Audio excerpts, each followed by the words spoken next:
The 1986 federal drug law that punished people caught with crack cocaine for more severe punishment than those caught with powder cocaine was a disaster on many levels.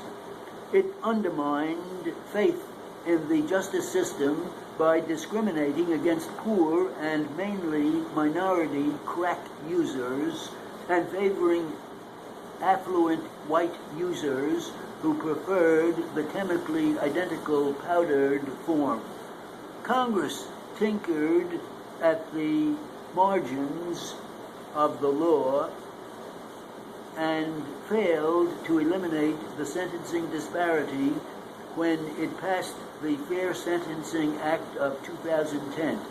Now, Republican lawmakers are trying to compound a long-standing injustice by opposing a proposal that would allow some people sentenced under the original law to apply for reductions in their prison terms. The original law was grossly unjust. It mandated a minimum 10-year sentence for anyone caught with 50 grams of crack, about the weight of a candy bar. To get a comparable sentence, a person arrested for powdered cocaine would have to be caught with 5,000 grams, enough to fill a briefcase.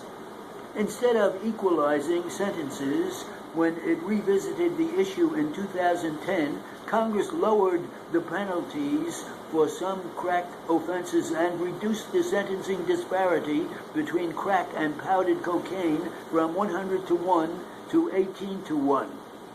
The United States Sentencing Commission, which sets federal guidelines, has issued temporary sentencing rules for people who were convicted of offenses after the new law took effect last fall.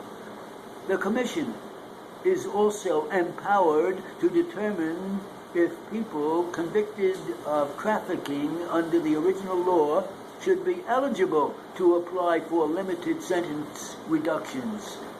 The Commission has allowed retroactive reductions in other cases. If it were to do so at a meeting scheduled for Thursday, about 12,000 federal inmates could become eligible to apply for an average reduction of 37 months. Republican lawmakers, however, are trying to intimidate the Commission into rejecting retroactivity. Senator Charles Grassley of Iowa, for example, has threatened to require the Commission to pay the administrative costs of reducing sentences out of the budget. The Commission should ignore the harassment and vote to favor sentencing fairness. It is a good idea to require able-bodied welfare recipients to work in exchange for benefits. But research has discredited inflexible workfare programs that shunt people into dead-end jobs instead of giving them education and training that could improve their long-term prospects. Several cities have adopted a more sensible approach under which people who are ready to work are pushed to find jobs right away, and those who lack the most basic skills are given education and training. This mixed strategy approach has helped raise employment rates and increase earnings for former welfare recipients. New York City is striving to follow this model, but appears to be falling short. The city must do more to connect young adults on public assistance with educational programs that could help them succeed in the labor market nexus. A new report by the Community Service Society, an advocacy group that focuses on poverty, surveyed scores of impoverished and distressed young people when they applied for welfare benefits between 2009 and 2011.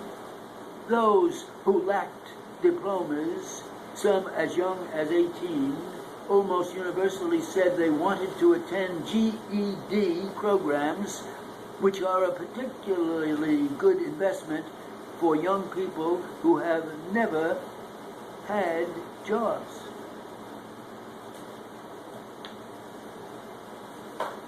Okay.